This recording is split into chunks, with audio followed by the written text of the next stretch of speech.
You talked about the 7 words. Yeah. Not allowed to say on Right. TV, which, of course, you can't say now, most of them. No, but, right. Well, on HBO. What can't you do now? What's the taboo thing now? Well, most of those words are still, they were shit, piss, fuck, cunt, cocksucker, motherfucker, and tits. Can we go up to the sanctuary? Yeah, they were. And the only one of them that's used with any frequency on radio or TV is the word piss, and it's used for pissed off. It's Right. all right, but you can't say pissed on. Right. It's all right. A person can say, why are you pissed off at me? Right. But the other person cannot answer, well, because you pissed on me. Right. And all you've changed is the preposition, which is amazing. The preposition changes it. And the others are still verboten, and they have a certain power still because they are still behind the curtain. But I find that the fun I have now, I happen not to believe in the type of God many people believe in. I Right. don't know that I believe in any type, but I have a kind of a relationship with the universe that makes me feel safe and good and in contact with things. But anything about religion, God, and belief is good territory for getting. You can hear the sphincters tightening Right. as you begin. You know, it's like, okay, well, let's see how's he's going to handle this. And and children. I had a nice attack on children in the last show. Children and this this cult of parenting Right. that we have now. And I was kind of early on that. I'm happy to say my thing happened before the New York Times Magazine wrote about it. Right. So I was ahead of that curve. But those two things are territory where they stiffen up a bit. And what I try to do, and it's not the initial, it's not the whole purpose, it's one of the things that's part of what I do. But what I try to do in that sector with the language and topics is I try to sense and know where the line is, where the line we're drawing is these days. And then I deliberately cross it, and I try to bring them with me Right. across the line and enjoy the experience. Right. And I do it in service, I hope, and it's usually true, of ideas. It's not just for its own sake to bother or to annoy or shock. I have ideas, and though the logic sometimes is nicely twisted, there's a good structure underneath it. So I use the language or the topics to vent this personality of mine that's really out of step and doesn't buy all this stuff. Do they come with you most of the Yes, time? most of the time, sure. First of all, they're kind of pre-sold. The audience Right. at this stage of my career, Right. they're there because they know who I am. But I also work Las Vegas besides my concerts, and there you get a more diverse group. Yes. You get people who... there are 3 of them, and one of them loves you, and the other one likes you pretty well, and the third one says, well, yeah, well, I used to see him on Carson, let's Right. go, you know. And the that's fourth one can't who's, read. Yeah.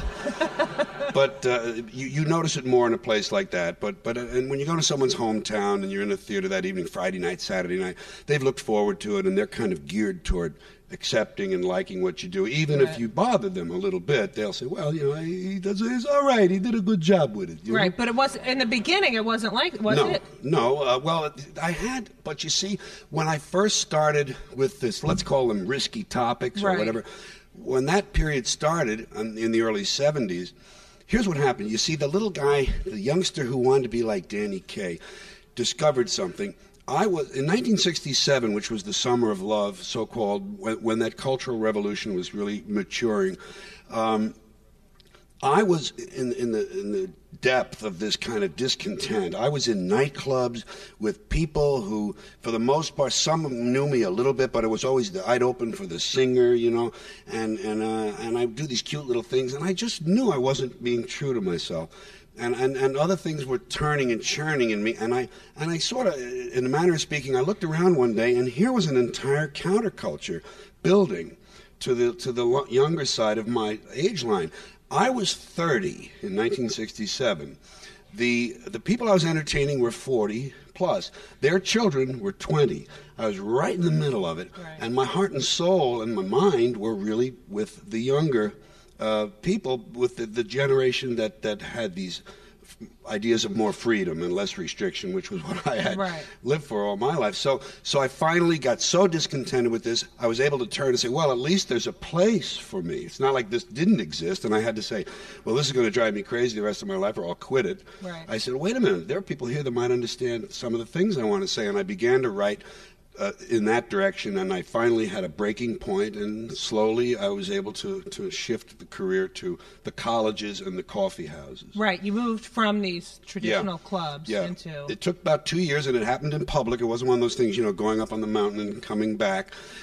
Changed. Right. It was a case of on 3 shows. There were 3 daytime syndicated TV shows that I did throughout that 2-year transition. And I did a lot of them. I did a lot of episodes. Della Reese had a show. Virginia Graham had a show. And as one of the Steve Allen shows, he had done 4 or 5 different ones.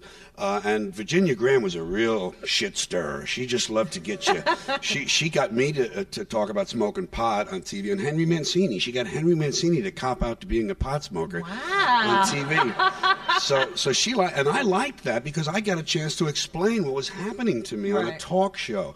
Not not having some writer give his version of it, but to say no, I just wasn't at home and so forth. So it was a nice, gentle and kind of organic transition. But you could have made like a great living doing the other thing too. Well, I was at the time that it broke. At the time that the thing snapped, I got fired in Las Vegas. I had a contract at the Frontier in '68, '9, and '70. Right. And I was making $12,500 a week in 1970 at the time of this break. And if I'd been able to and wanted to, I could have either renewed that contract or gotten a new contract with another hotel. And that was, of course, fabulous money. It still is. And yet they suspended me 1 year for saying ass on stage. I had a routine. I used to talk about being Irish and having no ass. I said, I got no ass. I was in the Air Force, and the black guys would look at me and say, where your ass at? But I ain't got no ass. I said, I go from the shoulders to the heels in a straight line. So I got suspended for that. And then a year later, I used the word shit on a show. I said, I don't say shit, folks. Buddy Hackett says shit. Red Fox says shit. I don't say shit. I'll smoke a little of it, but I don't say it. And I was on my way because it was the Howard Hughes Hotel, and Robert Mayhew, the erstwhile CIA guy, was his right hand, and this was at a golfers' convention. They had the Hughes Invitational, so I was in the right place, and that just broke it. They fired me. Did they fire you while you were performing? They told me when I came off stage, nice. And I said, I said, oh, thank God. I was really, really happy that it had forced my hand, and my wife, Brenda. We had a house in escrow. It would have been our first home, and it was kind of like, real middle-classy area and stuff like that. And she had every right to wish that we would get that house. And when this happened, we couldn't get it. And she said, her first reaction was, I'll make you a press kit for you. Let's go to the colleges. So, I always thought that was great. She just was right behind me, and I said, if all I ever do for the rest of my career is fill up coffee houses on a Friday and a Saturday night, I'll be happy. And when you're not reaching real hard for something, I think when you're not pursuing something relentlessly, I think it may come to you a little more easily. Right. Now, and you had a daughter at this time, right? Kelly at that time was then 7 years old. And did being a father affect your comedy at all, or? No, not really. I always kind of had an inner sound that I reacted to and acted on, and Kelly was sort of one of those children that seems wise beyond her years. People would say, well, she's an old soul. She couldn't watch me on TV. There was something strange about that. She could not look at the screen when I was on TV. But it didn't that I'm aware of consciously change anything. No. Was it weird being a father when you really didn't have a father? No, I didn't have. I guess they'd say today he didn't have a role model. He didn't have a positive masculine influence in the home. But you can fake that kind of thing if you have love in your heart. So, all right. So you basically, you were the creator of this whole movement, the coffee. Now they call it alternative comedy, but you really were one of the first. Well, Lenny Bruce, but you didn't self-destruct like Lenny or Sam Kinison or Freddie Prinze or, these people were on the edge as well. Right. What saved you from self-destructing? I have no idea outside of chance. Luck, chance. Sometimes there's a genetic component that you can't define. That I don't know. My abuse and overuse of drugs was considerable, but it always had a sort of built-in line to it. There are things I just never would have even dreamed of doing. I mean, I took a lot of cocaine. I snorted a lot of cocaine. I mean, I grew up in a neighborhood where some of the kids were shooting heroin in the late 50s. I was a pot smoker, but I wouldn't do that. I just didn't care. I was, no, thanks. You get high and puke and go to sleep. No, I don't think I'll do that. Right. And then when coke went to freebasing, it would never have occurred to me. Right. Just some built-in program or limit.